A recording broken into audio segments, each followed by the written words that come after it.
قال الله تعالى في القرآن الكريم أعوذ بالله من الشيطان الرجيم بسم الله الرحمن الرحيم طه ما أنزلنا عليك القرآن لتشقى إلا تذكرة لمن يخشى. Bismillahirrahmanirrahim. Alhamdulillah, kita menyambung pengajian kita insya-Allah kitab Adabut Ta'amul Ma'al Quranil Karim karangan Syekh Ahmad Hussein Abdul Karim, dan saya hari ini tinggalkan terus muqaddimahnya, kita pendekkanlah insya-Allah, kita terus kepada tajuk dia insya-Allah. Awalan mustahabbatut tilawati wa makruhatuha.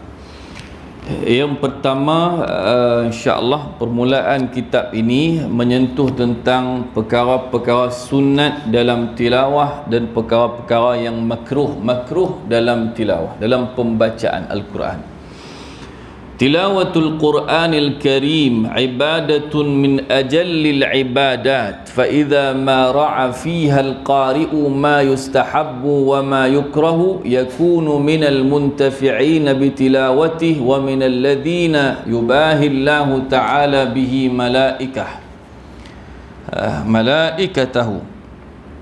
Pembacaan Al-Quran, kata Syekh, adalah satu ibadat di antara ibadat-ibadat yang paling agung.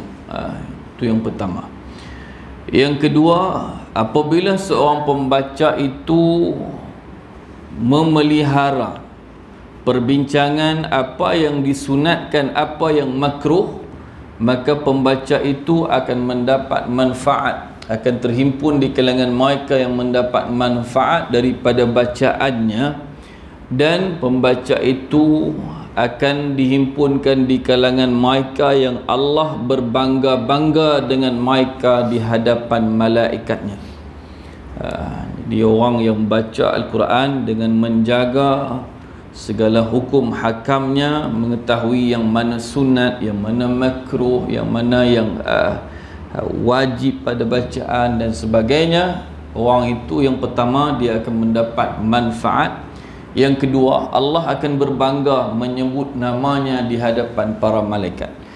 Sambung, wa minal ladzina yu'azzimuna al-Quran, dan dia juga di kalangan orang yang mengagungkan Al-Quran, orang yang memuliakan Al-Quran. Baik.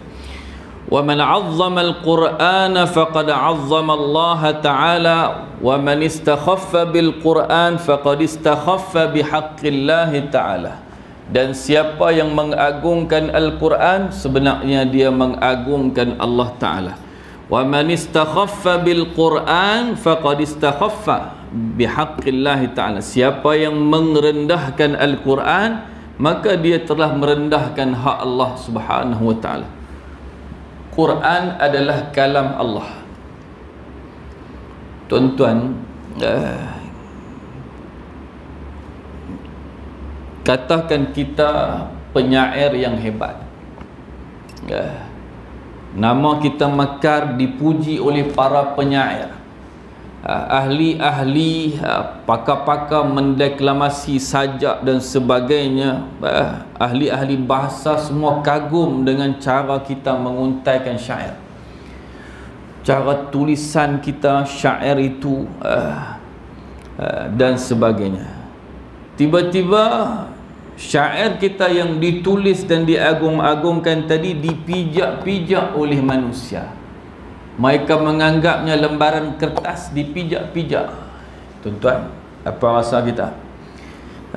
Betul dia tak pijak kita, dia pijak kertas yang ada syair kita. Tapi tidakkah dia menghina kita dengan memijak-mijak syair gitu? Muslimin muslimat yang dirahmati dan dikasihi Allah Subhanahu wa Ta'ala, Al-Quran kalam Allah. Orang yang muliakan Al-Quran, membacanya, menjaga hak-haknya, menterjemahkan isinya dalam kehidupan, secara tak langsung dia sedang memuliakan dan mengagungkan Allah Subhanahu wa Ta'ala. Tapi orang yang tidak menjaga hak Al-Quran, Dia boleh lunjuk kaki sentuh Quran, tak ada rasa apa. Kaki dia menunjuk arah Quran, dia tak rasa apa. Setahun tak baca Quran langsung, tak rasa apa. Yang ni masalah. Anak-anak langsung tak ada seorang pun khatam Quran. Kalut. Baik, bukanlah khatam itu wajib, tapi biasanya orang Melayu anak-anak darjah 5, darjah 6 tu dah mula khatam. Khatam boleh kata habis dah Quran 30 juzuk. Itu budaya sebenarnya, itu budaya orang Melayu yang baik. Habis lambat tingkatan 1, tingkatan 2 habis. Habis lambat. Jadi anak-anak dia semua tak kisah, tak habis Quran pun.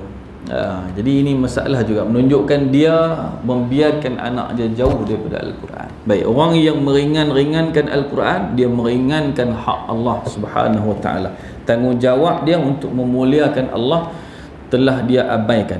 Sambung lagi, kata Syekh Ahmad Husain lagi, wa bi mura'ati dzalika yaqtaribul qari'u min qira'atil Quran kama unzila wa yanalu maqamal qurbi min Allah. Dan dengan menjaga semua itu, yakni menjaga perkara-perkara yang disunatkan dan dimakruhkan, maka menjadi dekatlah seorang pembaca itu dengan pembacaan Al-Quran seperti mana ketika dia diturunkan. Baik, jadi Quran, kalau kita jaga perkara yang disunatkan dengannya atau makruh dengannya dan yang berkaitan dengannya, jadilah qari itu membaca Al-Quran seolah-olah ketika Al-Quran itu diturunkan. Antaranya yang berkait, yang paling dekat antaranya dengan tajwidul Quran. Tajwid. Contoh, Jibril alaihi salam, dia mengajak Nabi dengan tajwid ataupun tidak? Jawabnya dengan tajwid. Li'annahu bihil ilahu anzala, kata Imam Ibn al-Jazari, kerana dengan tajwid itulah Al-Quran Allah turunkan. Baik, jadi Jibril mengajakkan Nabi bertajwid. Cuma ada perbincangan tahap mana, adakah seperti tajwid pada zaman kita ini seluruhnya? Ada perbincangan, ada khilaf-khilaf. Cuma yang saya nak sentuh sikit, Quran turun dengan pembacaan yang kemas. Tidak berlaku yang dipanggil al-lakzu dan tidak berlaku yang dipanggil tarfih. Lakzu, lam kaf zai, maksud dia baca Quran tekan-tekan. Idza jaa nasrullahi wal fath.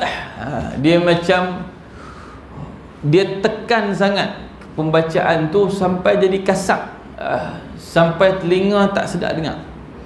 Idza zulzilatil ardu zilzalaha. Al-lakzu, Quran tak dibaca begitu.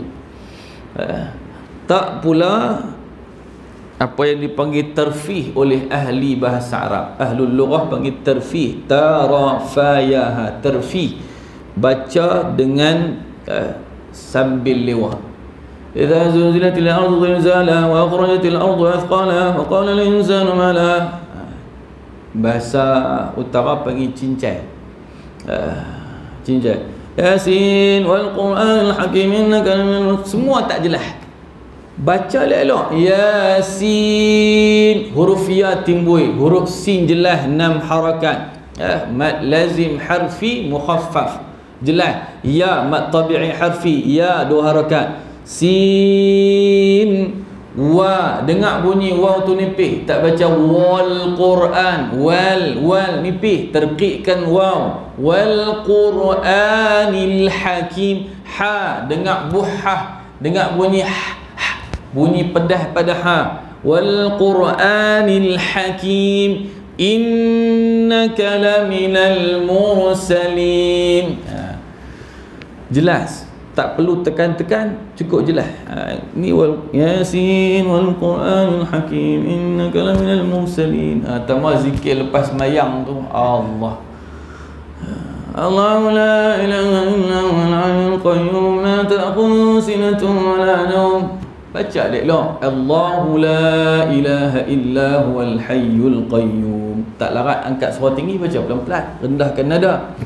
La ta'khudhuhu sinatun wa la nawm lahu ma fis samawati wa ma fil ard.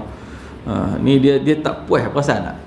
Orang biasa dia buat gitu, doa pun dia buat gitu tak? Amana dunya hasanah wa fil ard. Dia buat tu terfih, cincai. Hang bagilah dengar elok. Rabbana atina fid dunya hasanah wa fil akhirati hasanah wa qina adzabannar. Sallallahu ala sayyidina. Dia besar ke tu? Dia besar. Jadi dia lengok lagu tu bagaimana? Dia syok tu. Tambah tahlil dengan abang lah. Mayat tu, kalau dia mayat tu guru tajwid, dia mengkit balik tu.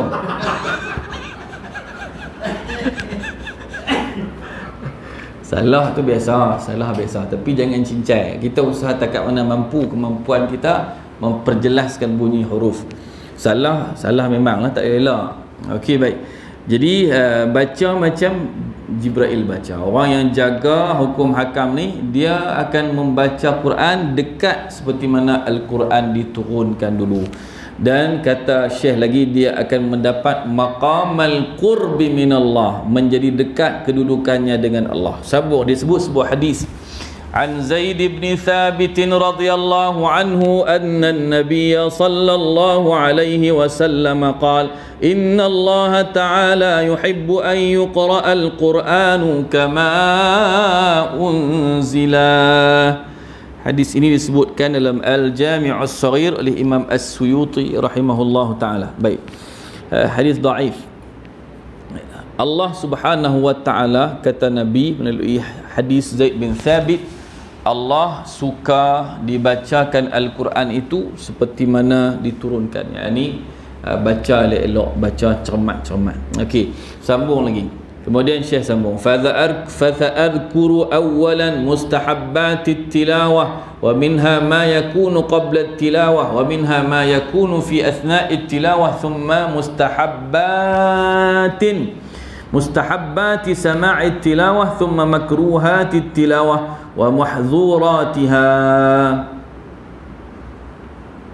Baik, aku akan sebut mula-mula perkara-perkara yang sunat dalam tilawah.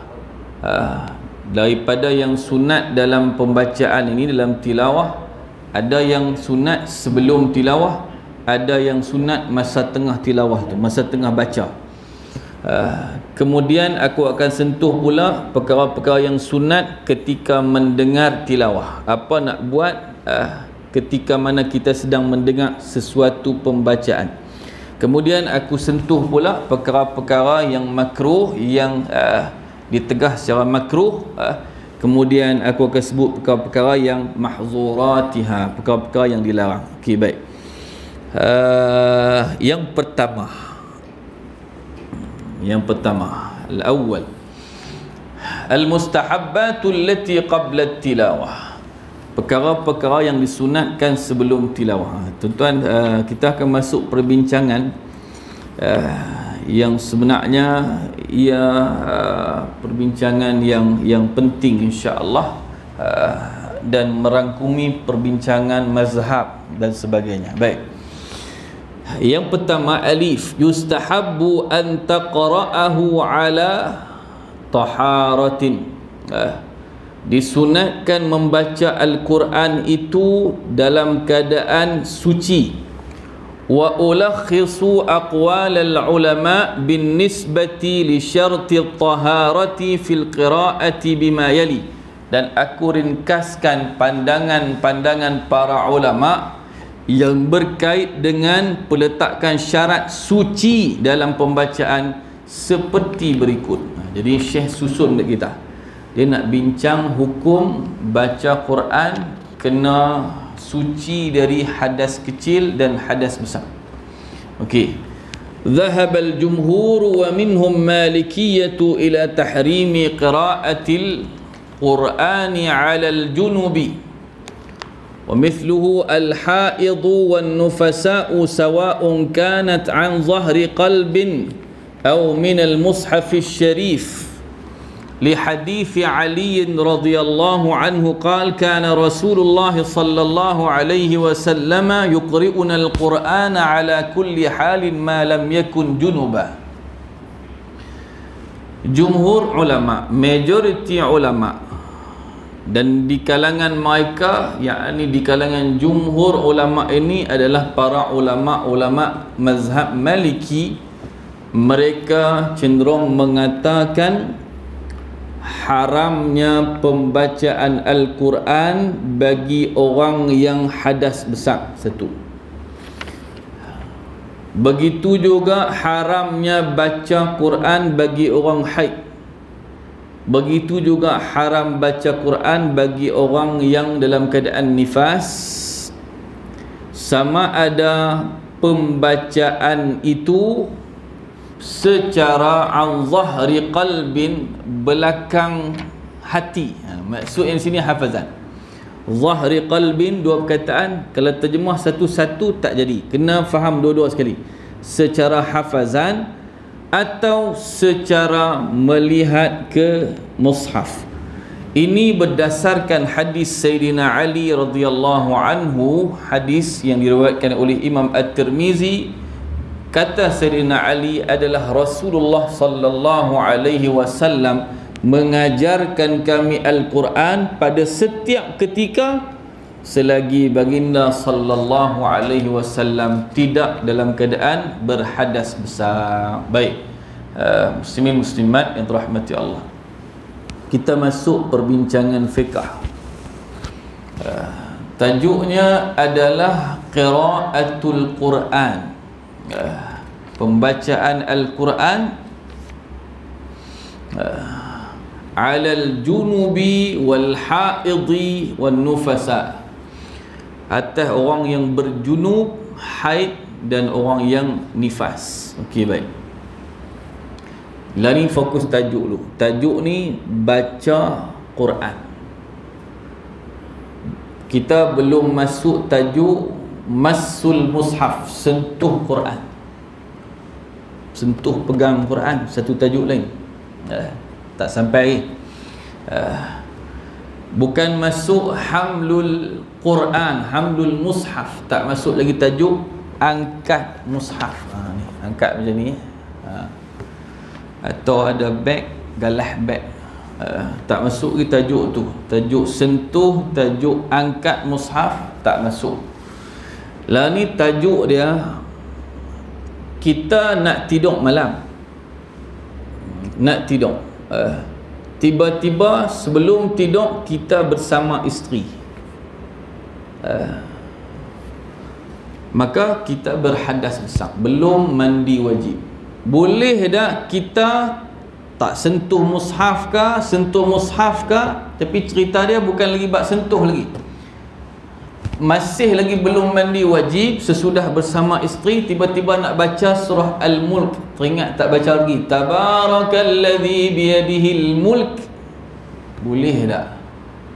Sama ada dia secara hafazan kerana dia hafal surah Al-Mulk, atau dia suruh orang lain buka mushaf, dia tak sentuh, dia baca melalui mushaf. Dia tengah apa? Belum mandi wajib lagi. Belum mandi wajib. Atau perempuan itu perempuan haid, darah masih keluar daripada rahim dia, sepanjang-panjang haid 15 hari, sependek-pendeknya sehari semalam. Okey, jadi darah masih keluar dalam rahimnya. Atau perempuan itu perempuan yang bernifas. Nifas maksudnya darah yang keluar selepas wiladah. Wiladah, kelahiran. Anak keluar itu kelahiran, wiladah, waw lam alif dal ta. Lepas anak keluar itu, darah yang keluar bersama dengan keluar anak tu, darah itu dipanggil darah nifas. Jadi perempuan itu nifas. Paling lama 60 hari. 60 hari. Kebiasaannya lebih kurang 40 hari. Arba'ina yawman, 40 hari.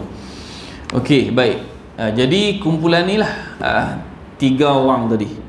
Tadi bersama isteri, tak mandi wajib lagi. Lepas tu haid, perempuan yang darah masih keluar di rahimnya, darah haid. Dan yang beranak, habis beranak tu keluar darah.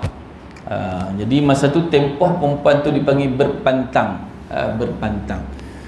Boleh tak dia baca Quran? Maka majoriti ulama, termasuklah ulama-ulama mazhab Maliki, mengatakan haram. Zahabal jumhur wa minhum malikiyah ila tahrimi qiraatil Quran, ila kepada pengharaman baca kepada kumpulan ini. Hadisnya, hadis Nabi tak pernah ajak kami Al-Quran, kata Sayyidina Ali, dalam keadaan junub. Keadaan lain semua dia mengajak kami, tapi ketika junub dia tak pernah mengajak kami Al-Quran. Okey, baik, sambung lagi. Wasu'ila Aliun radhiyallahu anhu 'anil junubi ayaqra'ul Qur'ana faqala la wala harfan.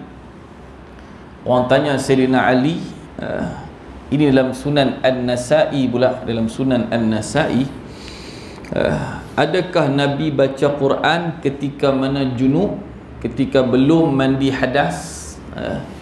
Maka jawab Sayyidina Ali, la wala harfan, tidak walaupun satu huruf. Jadi fahamlah. Okey, faham masalah itu, selesai masalah itu.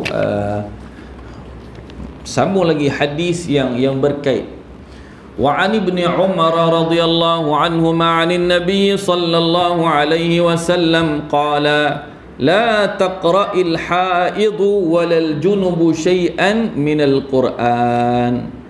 Janganlah orang haid dan orang yang berjunub, berhadas besar, membaca sesuatu daripada Al-Quran. Ini pun daripada Sunan At-Tirmizi rahimahullah ta'ala. Okey, baik.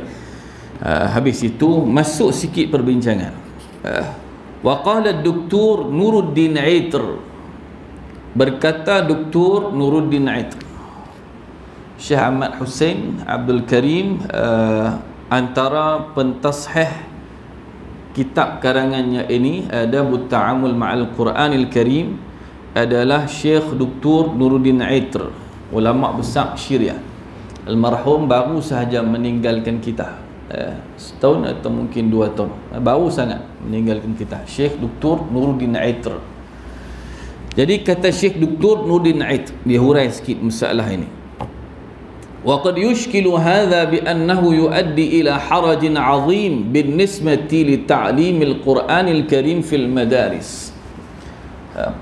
Perkara ini, pengharaman membaca Al-Quran bagi orang yang berjunub, orang haid, orang yang dalam nifas, kadang-kadang dia membawa kepada satu kesukaran yang sangat, satu kepayahan yang besar, binisbati li ta'zimil Quran fil madaris, jika dilihat pada skop pengajaran Al-Quran di sekolah-sekolah.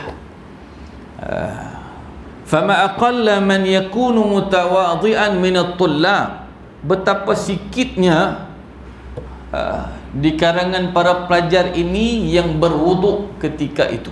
Baik. Wal jawabu, dan jawapan, kata Syekh Nuruddin Aitr, anna na'khudhu fi hadzal amri bil ijtihadil maliki faqad ajaza lamsal mushafi wa qira'atal qur'ani lil haidhi wan nufasa'i fi majlisil ilm biqasdi ta'allumi. Oleh sebab itu, jawapan yang kami pilih, kata Syekh Nuruddin Aitr, ulama besar Syria ini, kami mengambil ijtihad pandangan mazhab Maliki, yang mana dalam mazhab Maliki mereka mengharuskan, berlaku pengharusan menyentuh mushaf dan membaca Al-Quran bagi orang yang haid dan nifas di dalam majlis ilmu dengan niat ta'allum, belajar. Baik, muslimin muslimat dirahmati Allah, dia macam ni. Macam ni. Bila di sekolah maka agak sukar, terutamanya di mahad tahfiz, untuk dipegang mendapat pendapat majoriti ulama, iaitu pengharaman pembacaan Al-Quran. Tak boleh keluar sebarang lafaz Al-Quran melalui mulut, sama ada hafazan atau melihat mushaf tanpa sentuh. Tak boleh keluar sepatah dalam keadaan orang itu junub, dalam keadaan orang itu haid, dalam keadaan orang itu nifas. Okey, tak apa. Orang junub tak ada masalah, kita tolak tepi junub. Pasal junub benar mudah, hang masuk belayak 10 minit, hang keluar, hang dah boleh dah baca Quran. Boleh nampak tak junub? Jadi 4 mazhab dalam masalah ni. Kalau kita tengok dalam kitab lain, Ta'zimul Quranil Karim, Ta'zimul Quranil Karim, Syekh As'ad As-Saghirji, beliau menakalkan pendapat ini. 4 mazhab kata haram orang yang berjunub baca Al-Quran. Pasal apa? Pasal ringan sangat, masuk belayang 10 minit, mandi wajib, keluar baca. Yang duk kalut nak baca masa hantar mandi wajib, pasal apa? Betul tak? Lepas tu saya mandi wajib 2 jam, siapa seorang mandi 2 jam? Baik. Jadi yang tu dia punya cerita. Jadi mudah sangat berbanding orang haid tu utamanya. Nifas ni tidak ada masalah sangatlah, tapi mungkin berlakulah pada hafizah yang hafal Quran dan dia telah mendirikan rumah tangga. Okey, jadi lah ni macam ni. Kebanyakan mazhab, hatta mazhab kita, mazhab Hanafi, mazhab Syafi'i, mazhab Hanbali, 3 mazhab sebenarnya mengatakan bahawa haram perempuan haid tidak boleh baca Quran walau secara hafazan, tak boleh. Orang nifas kiyah pada haid sama, tapi kita fokus masalah haid sekarang. Okey, masalahnya tuan-tuan, bila seorang hafizah ini dia berpegang pada pendapat ini, bermakna dia akan meninggalkan Al-Quran dan pembacaannya selama haidnya. Tuan-tuan bayang, sebab itu di Darul Quran Jakim sebagai contoh, saya dimaklumkan digunakan kias pendapat Maliki ini, mazhab Maliki. Mazhab Malik, mazhab Imam Malik bin Anas, mazhab Maliki membolehkan perempuan haid baca Al-Quran, baca Al-Quran, tapi sentuh tak boleh, haram. Sentuh ada kitab perbincangannya, saya ingat saya Awdahul Masalik, kitab mazhab Maliki yang mengatakan haram sentuh. Jadi pelajar hafizah ambil diploma Jakim, dia haid 15 hari paling panjang contoh. 15 hari itu kata kawan dia hafal sehari 2 muka, 2 muka, 2 muka. 5 hari sekolah seminggu. Seminggu 5 hari kita masuk dalam kelas, kita pendengarkan bacaan tasmi' pada guru. 5 hari bermakna 10 muka surat. Minggu pertama, minggu kedua dia 15 hari 2 minggu. Minggu kedua kawan lain tambah lagi 10 muka surat, dia kuranglah 10 muka surat. Bermakna bila dia haid 2 minggu, dia terlepas 10 muka surat, 20 muka surat. Dia hilang 1 juzuk daripada kawan-kawan yang lain. Tuan-tuan nampak? Hafal Quran ni dia kena lumba. Hafal Quran, kalau kawan kita semua dah, kawan tu juzuk 13, kawan tu 14, kawan tu 15, kita baru juzuk 2, nanti telefon ayah cik tak mau dah mengaji tahfiz. Betul. Pasal jauh, kita baru juzuk 2, dia pada juzuk 13 dah. Dia tak ada semangat dah, dia nampak tak lepi dah. Jadi bayangkan kalau kawan-kawan lain haid 3 hari ya, dia 15 hari, dia duduk kena tinggal. Jadi ini masalah dia. Tahfiz dia kena lumba, bergerak bersama-sama kawan-kawan. Maka dengan sebab itu fatwa mazhab Maliki agak baik. Perempuan tu boleh hafal Quran, boleh baca, boleh keluar daripada lidah dia Al-Quran, hafal, tapi jangan sentuh mushaf. Sentuh mushaf jangan. Suruh kawan tolong buka lah muka surat. Jadi dia boleh baca sayaqulu sufa'u minan nasi ma wallahum an qiblatihim allati kanu 'alaiha. Jangan sentuh. Pendapat ini ringan. Kalau ikut mazhab kita Syafi'i, mazhab Hanbali, mazhab Hanafi, tak boleh, haram. Perempuan haid tak boleh keluar daripada mulutnya sepatah. Cuma ada perbincangan di pendapat-pendapat lemah dalam mazhab kita, ada yang mengharuskannya. Okey, baik.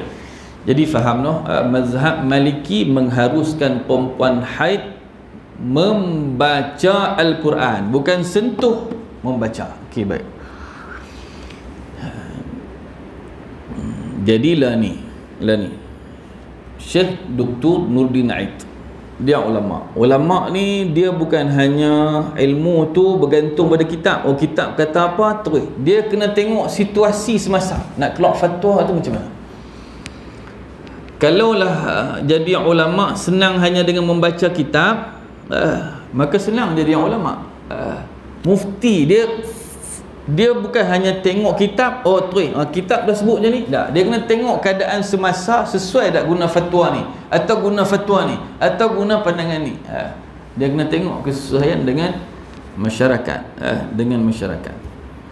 contoh pernah Sahibus Samahah dulu, sebelum menjadi Menteri Agama, Dr. Zulkifli Al-Bakri memfatwakan bolehnya mengucapkan Merry Christmas kalau tak silap saya, tanpa perasaan redha pada perayaan itu, sekadar mengambil hati. Berkait lagu itulah. Sedangkan kalau kita tengok fatwa kebanyakan ulama, hampir keseluruhan ulama mengatakan tidak boleh mengucapkan Merry Christmas dan seumpamanya. Maksud dia tidak boleh mengucapkan sebarang ucapan yang menunjukkan kita redha dengan sesuatu perayaan bukan Islam yang berkait dengan agamanya. Kalau berkait dengan budaya tak apa, kita boleh ucap. Tapi bila berkait dengan agama tak boleh ucap. Cuma ada juga pendapat ulama yang kata boleh, contohnya Syekh Mustafa Az-Zarqa dan sebagainya. Jadi boleh tak kita nak ucap ni Merry Christmas? Tuan-tuan cuba semak balik fatwa tu. Itu yang saya ingat, fatwa tu masih ada di fatwa wilayah. Okey, baik. Kita di Malaysia ni ramai ada kawan-kawan bukan Islam, ramai. Jadi agak susah. Bila hari raya kita dia pun main ucap selamat hari raya dan sebagainya. Bila hari raya depa kita duduk diam tak kata apa. Susah sikit. Jadi syarat dia jangan redha ya. Cukup nak hanya sebut tanpa redha pada hari perayaan itu. Syarat dia untuk hati kita tu kena jaga. Kita tak suka dengan hari itu, cuma kita hanya sebut sekadar meraih mereka kerana kehidupan dalam pelbagai bangsa. Okey, jadi nak abang kata fatwa tu dia kena tengok kesesuaian. Tapi kalau kita di Syria, perlu tak perlu sangatlah, pasal bukan ramai bukan Islam, tak ramai. Atau di tempat-tempat lain, tidak hairanlah fatwa-fatwa daripada ulama-ulama di tanah Arab mengharamkannya, tak boleh. Jadi yang itulah tugas mufti, dia nak kena tengok keadaan tu macam mana nak buat ni. Jadi dia kena teliti. Muslimin muslimat yang dirahmati dan dikasihi Allah. Muzik, kalau haram terus muzik, semua benda bertali haram. Pegang fatwa-fatwa yang ada dalam sebahagian kitab, pendapat-pendapat disebut. Agak sukar hari ni kerana nasyid-nasyid pun dah bawa guna gitar. Jadi seimbang, tengok dalil. Kalau dah memang putus, tak boleh pakai benda bertali, memang confirm dalam hadis sahih, lepas tu jelas pula sebut, maka itu lain. Tapi bila tengok-tengok, oh macam ni nak kena pakai pandangan yang lebih ringan, pandangan Dr. Yusuf Al-Qaradawi dan sebagainya, sesuai dengan Malaysia. Kalau semua nasyid tak ada muzik langsung, takut tak boleh nak lawan dengan rock, dengan balada. Geng masjid pun dia tak minat nasyid, dia minat balada. Tu geng masjid. Tak pergi masjid, dangdut pun kan. Baik. Jadi nak kena seimbang lah, nak pula kalau keluar fatwa muzik haram tu susah. Di sebahagian negara sesuai lah, tapi di sebahagian negara macam Malaysia, kalau muzik haram tu susah lah, kerana nasyid pun dah banyak dah masuk. Jadi dikaitkan haram itu hanya dengan kesalahan pada lirik dia saja. Adapun muzik ni adalah perbincangan yang panjang. Jadi maksud dia, seorang yang jadi orang alim itu, apatah lagi mufti, dia bukan hanya baca kitab terus keluar hukum, tapi dia meneliti banyak-banyak sudut. Baik, yang tu serahkan balik pada ahlinya. Okey, masuk bab ni, Syekh Nuruddin Aid dia kata, kalau tengok di madrasah-madrasah, kalau pegang fatwa kata haram baca Quran ni nampak berat ni. Dia kata berat, mungkin akan timbulkan harajin azim, susah, nanti jadi payah yang besar.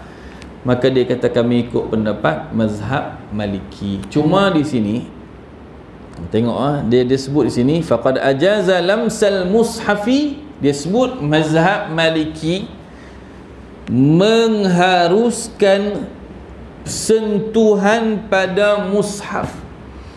Sentuhan pada mushaf, yang ni agak berbeza dengan pendapat mazhab Maliki yang sebenar. Tapi tak habis lagi, dia kata aku pilih pendapat mazhab Maliki. Mazhab ni haruskan sentuh mushaf, wa qira'atul Quran, baca Quran, lil haid wan nufasa, bagi orang haid dan orang yang bernifas, fi majlisil ilm, dalam majlis ilmu, biqasdi ta'allum, untuk niat belajar. Jadi sebenarnya sentuh mushaf haram bagi perempuan haid, baca Quran pun haram bagi perempuan haid. Cuma bila dia duduk di majlis ilmu dengan niat belajar, maka boleh di sisi pendapat yang dalam mazhab Maliki. Macam kita lah, pendapat mazhab Syafi'i banyak susun, bukan satu mazhab Syafi'i, pendapat imam ni banyak.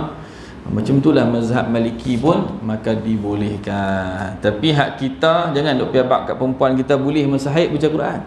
Ya. Sebab masa haid duk diam-diam, dengar Quran sudah. Buka dengar Quran, buka YouTube. Kalaupun dia rajin baca Quran, banyakkan mendengar Quran ketika haid, kerana tidak ada masalah mendengar Quran. Yang masalahnya mengeluarkan Al-Quran daripada mulut dengan niat pembacaan bagi orang yang haid, nifas dan yang berkain. Okey, baik, sambung lagi. Wa ajma'al muslimuna ala jawazi sa'iril azkari siwal qur'ani lahum kat tauhidi wal istighfari was salati ala nabiy sallallahu alaihi wasallam wa ghairi dhalik. Dan telah ijma'nya para orang Islam, maksud dia para ulama-ulama Islam, harusnya zikir-zikir yang lain dibacakan selain daripada Al-Quran, seperti tauhid, kalimah tauhid, la ilaha illallah. Ya, tauhid ni maksud dia kalimat tauhid, seperti kalimah tauhid. Kemudian istighfar, astaghfirullah dan seumpamanya. Wassalati ala nabi, dan salawat atas nabi sallallahu alaihi wasallam, wa ghairi dhalik, dan selain daripada itu. Jadi yang ni telah sepakat ulama. Bini kita haid, boleh tak dia Allahumma salli salatan kamilatan wa sallim salaman tamman ala sayyidina Muhammadin alladhi tanhallu bihil uqadu wa tanfariju bihil kurabu, sampai habis. Boleh atau tidak? Bid'ah. Baik. Tak apalah, yang kata syirik tak apa, tak payahlah meratib. Banyak sangat Allahumma salli ala sayyidina Muhammad tibbil qulub pun syirik juga, banyak syirik salawat ni. Tak apalah, yang tu pendapat orang yang pilih kata yang tu syirik, silakan. Dia tak mau baca, silakan. Cuma dia jangan sebut orang yang baca tu jadi syirik, bahaya. Pasal orang yang mengatakan orang lain syirik sedangkan orang lain tu mentauhidkan Allah, itu bahaya. Bahaya. Orang tu ziarah kubur, kita terus kata dia syirik ziarah kubur, kita kata dia sembah kubur. Pandai-pandai, siapa yang sampai tak reti sangat pi kubur sembah kubur? Tak ada orang. Tak ada orang, walau dia tak mengaji pun biasanya dia tak sembah kubur, kecuali betul-betul orang yang ta'assub pada kubur itu, dia mungkin pi sujud macam Syiah dan sebagainya, sujud pada kubur Ayatullah Khamenei. Tapi orang biasa jaranglah kita pi, melainkan kita baca Fatihah. Jadi bila dihukumkan syirik, kalau orang tu tak syirik, kembali pada orang yang mengatakan dia syirik. Sebab itu hati-hati sikitlah. Saya sebenarnya dulu memang saya kuat ke arah salafi ni. Saya memang kira orang kata Wahabi tu fahaman saya lah. Berkelahi dengan ayah saya pakai pasal baca, bukan berkelahi, berdebat pasal tak bagi ayah saya baca Yasin dulu. Dulu.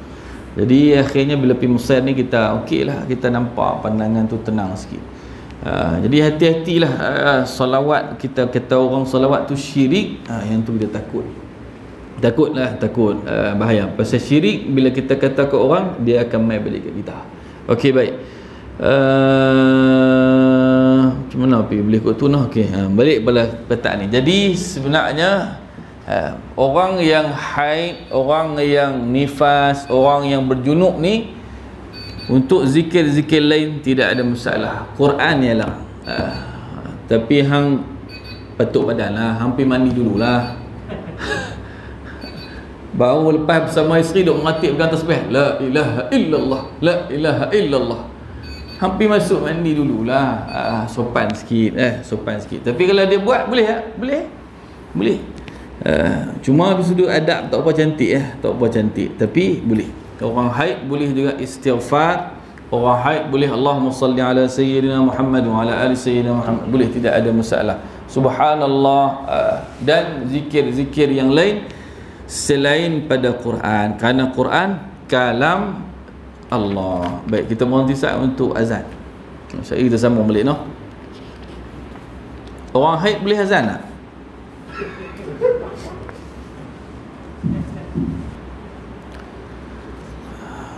Baik, kita sambung sikit insya-Allah.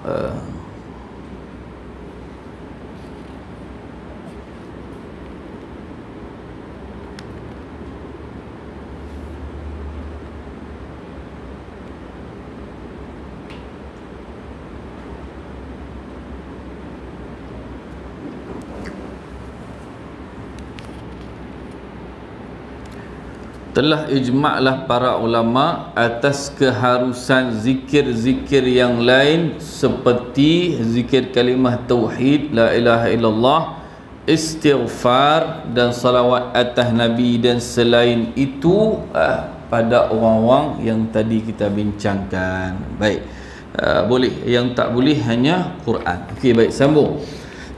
Wa ammal mustahadatu, adapun orang yang mustahadah, perempuan yang diuji Allah dengan adanya darah penyakit.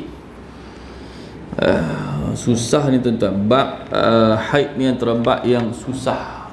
Sebab susah, dia bukan bab yang senang. Sebab itu ulama mengharuskan seandainya seorang suami melarang isterinya ke pengajian bab haid, isterinya rempuh keluar juga, maka isteri tidak dianggap nusyuz, tidak dianggap derhaka. Kenapa? Kerana pentingnya bab haid. Perempuan akan mengalami haid bila dia nak kena semayang, bila dia wajib tinggal semayang. Okey, jadi yang ni saya hanya sentuh sikit-sikit sahaja, bukan bidang saya. Wa ammal mustahadatu, adapun orang yang ada darah penyakit. Contohnya budak yang belum sampai 9 tahun secara qamariyah tiba-tiba turun darah haid. Baru 8 tahun anak kita, kira-kira umur 8 tahun, bulan Islam baru 8 tahun. Tengok-tengok, darjah 2 takkan haid dah. Maka ini antara bentuk yang dikaitkan dengan darah penyakit. Ataupun dah ayisah, dah tua dah, menopause, tiba-tiba keluar darah pula. Haid apa tu? Lepas-lepas menikah dengan Pak Haji Bakhil, haid balik. Contoh. Maka bila dia dah lepas daripada menopause tu, bila keluar balik tu biasanya darah mustahadah, darah istihadah, darah haid. Jadi orang yang terkena darah ini dipanggil mustahadah. Perempuan yang terkena penyakit ini, iaitu darahnya darah penyakit yang kadang-kadang keluar lebih daripada 15 hari haid, 17 hari duk keluar lagi darah, tu penyakit tu. Kerana sepanjang-panjang haid 15 hari.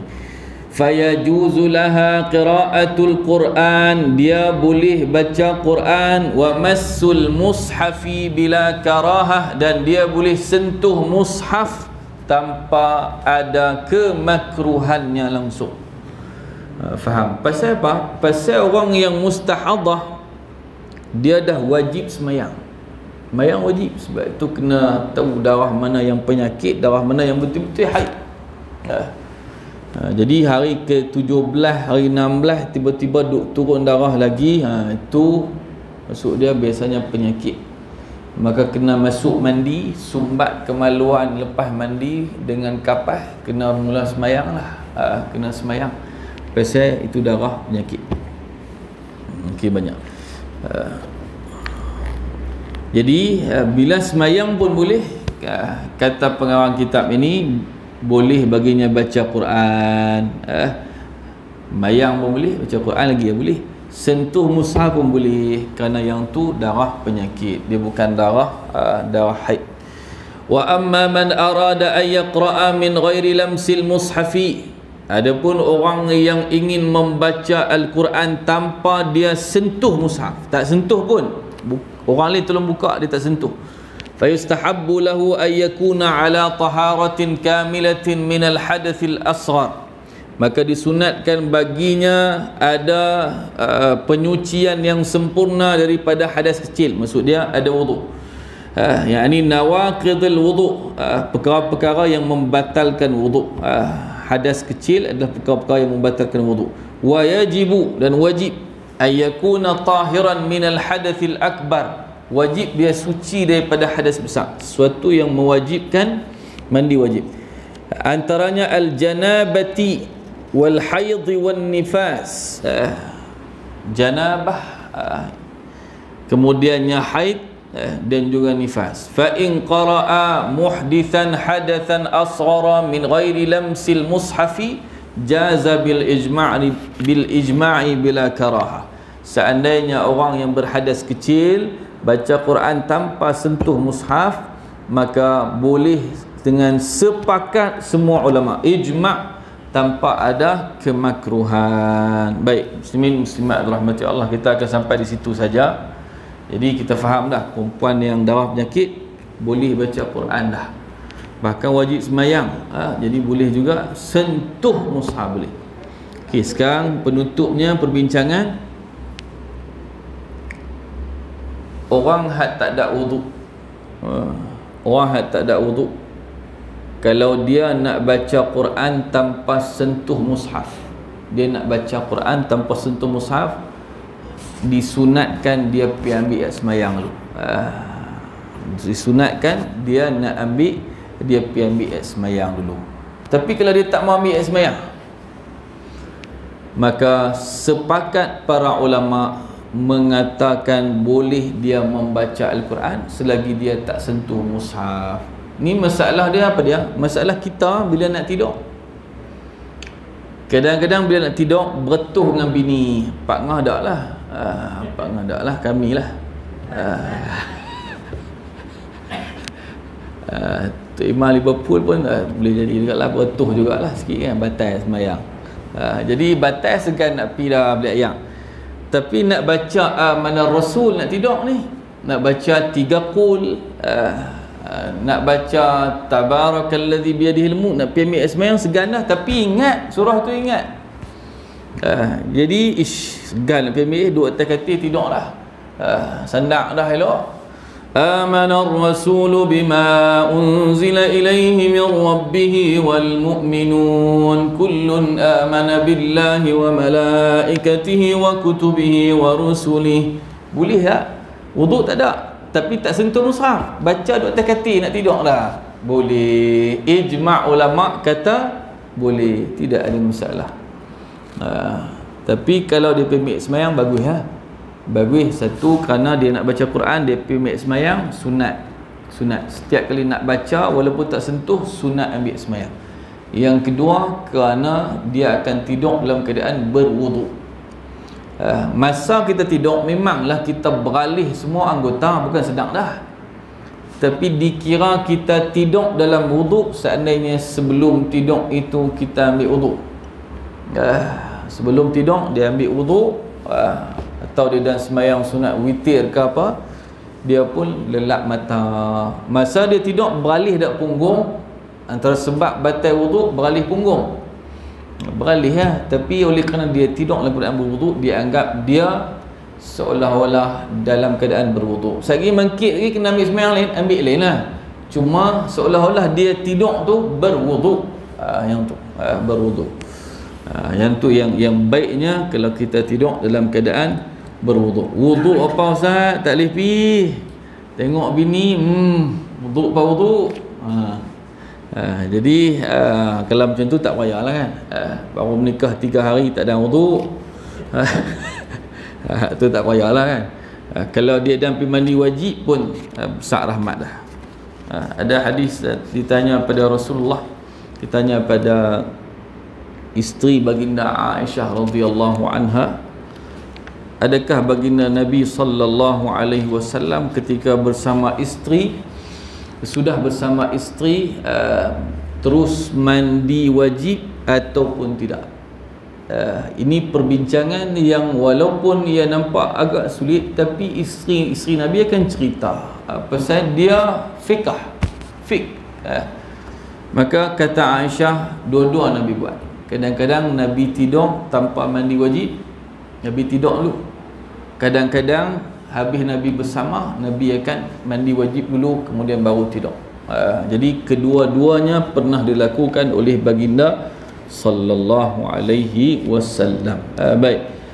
Jadi kembali kepada masalah tadi. Jadi orang yang tidak ada wuduk dan dia baca Quran, contohnya ketika kita nak tidur, kita baca Abna Rasul 3 qul, ayat kursi dan sebagainya, tak ada wuduk dah masa tu, maka ijma' ulama kata boleh. Tapi jangan dia ada hadas besar, tak boleh ya. Hadas besar tak boleh. Kalau dia hadas kecil, maksudnya tak ada wuduk, maka ijma' ulama, sepakat ulama kata tidak ada masalah. Bacalah. Kemudian tadi dia saya dah himpun sekali dah masalah tu.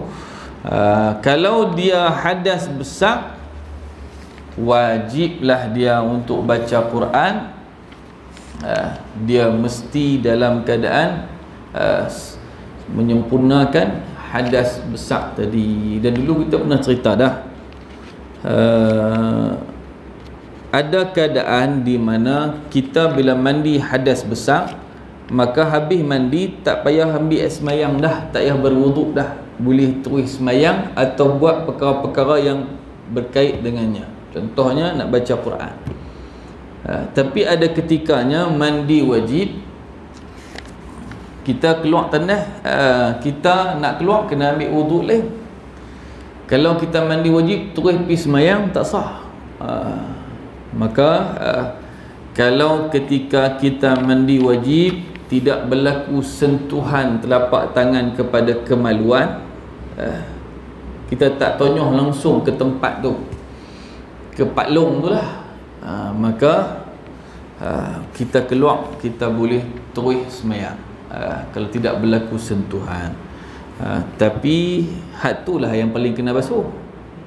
Jadi biasanya memang kalau kita mandi wajib, situlah tempat yang kita akan pastikan ayak kena. Maka eloknya bila habis mandi wajib, maka ambillah wuduk balik. Ambil wuduk balik, senang, selamat. Takut juga masa kita mandi tu tak sedap. Bila kita sentuh tempat yang membatalkan, contohnya dubur, sama ada dubur, mandi wajib sentuh bahagian pemotongan najis yang terakhir tu, tempat kumut tu, samalah. Tempat itu pun maka kena ambil wuduk balik. Jadi kalau tak berlaku sentuhan pada bahagian tadi, kemaluan depan dan belakang itu, maka dia boleh terus sembahyang walaupun tak ambil wuduk. Baik, jadi nasihat kita, ambillah wuduk insya-Allah. Baik. Habislah kot. Fahamlah insya-Allah. Ada besar, wajiblah dia mandi wajib dulu, kemudian berwuduk. Kalau dalam mandi wajibnya tadi dia menyentuh bahagian kemaluan sulit itu. Baik, insya-Allah. Kita berhenti di sini dulu. Ada soalan sebelum kita berhenti?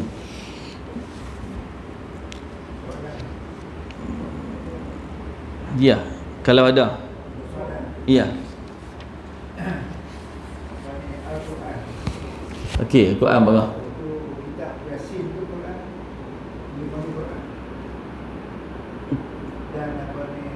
Okey.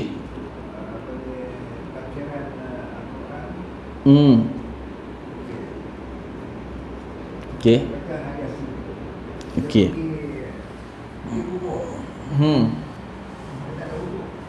Okey.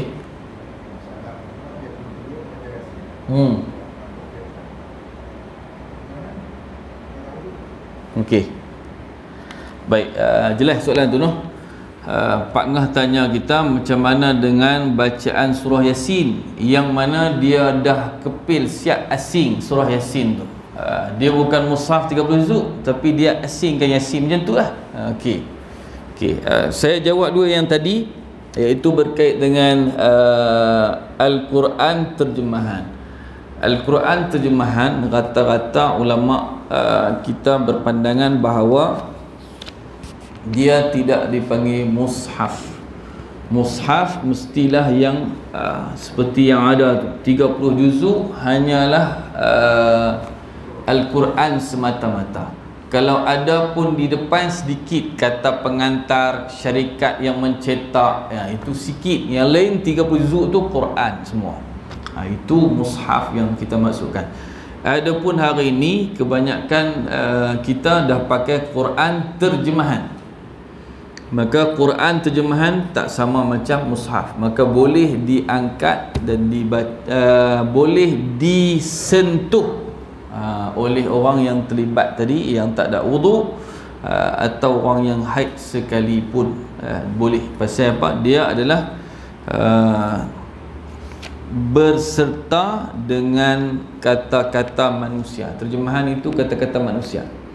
Biasanya Al-Quran bila diterjemahkan kepada bahasa lain tu lebih banyak perkataannya berbanding dengan perkataan Al-Quran. Nampak tak? Kalimah Arab bila terjemah kepada bahasa lain, biasanya dia menuntut perkataan yang lebih banyak jumlahnya berbanding bahasa Arab itu sendiri. Okey. Jadi apabila sesebuah cantuman itu, Al-Quran cantum dengan terjemahan yang banyaknya kalam manusia lebih daripada perkataan kalam Allah tadi, maka ia dianggap bukan mushaf. Tapi kalau ia seperti tafsir Jalalain, yang ni kita pernah sebut asal, tafsir yang dikarang oleh Imam Jalaluddin As-Suyuti dan Jalaluddin Al-Mahalli, oleh kerana huraiannya sikit. Kadang-kadang ada 5 perkataan, dia hurai 2 perkataan ya, bahasa Arab, sikit kan.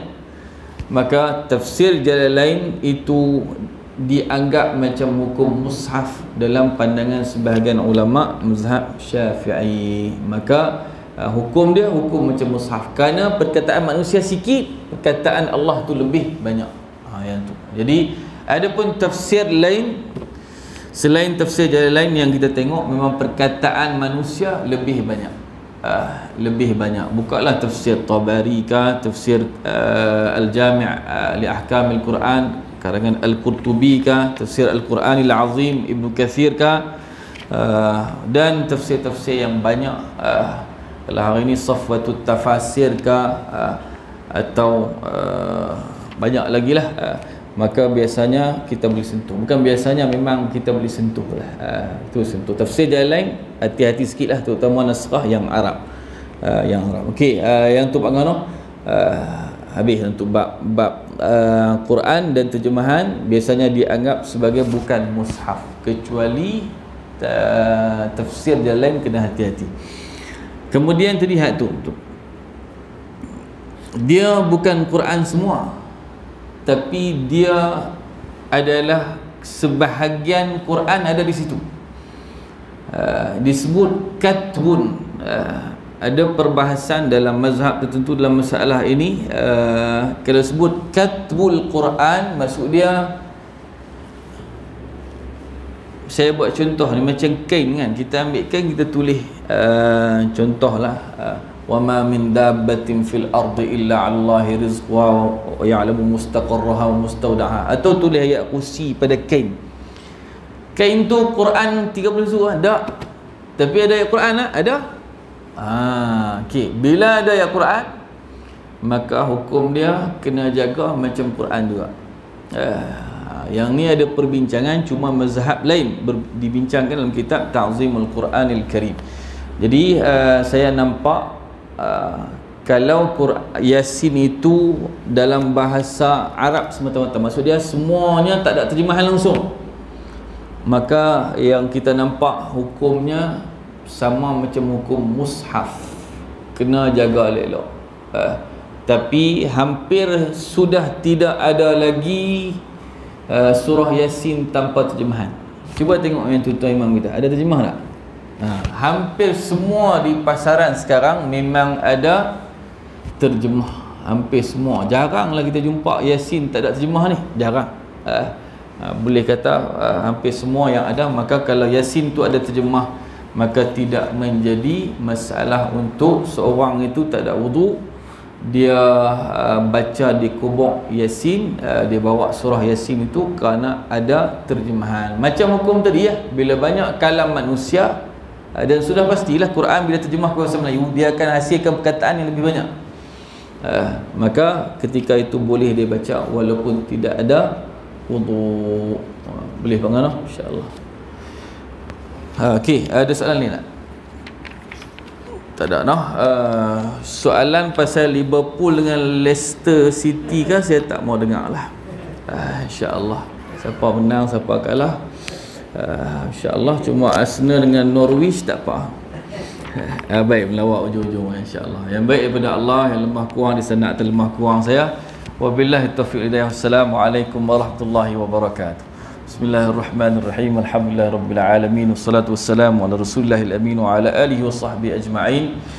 Ya Allah, ya Tuhan kami, ampunilah dosa-dosa kami ya Allah, dosa ibu dan ayah kami, guru-guru kami, pasangan hidup kami, zuriat-zuriat kami, dosa mereka-mereka yang menyayangi kami, dosa seluruh umat Muhammad sallallahu alaihi wasallam.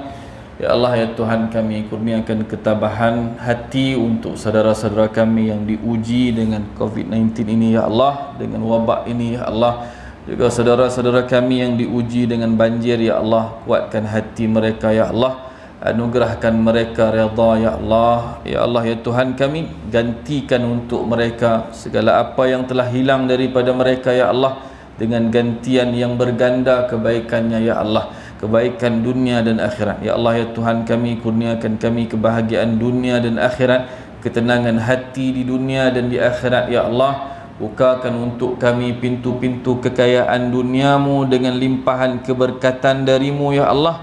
Dan ya Allah, ya Tuhan kami, kurniakan kami kekayaan yang sebenar-benarnya di sana, kekayaan hakiki dan abadi. Wa sallallahu ala sayyidina Muhammad wa ala alihi wa sahbihi wa barik wa sallim, walhamdulillahi rabbil alamin.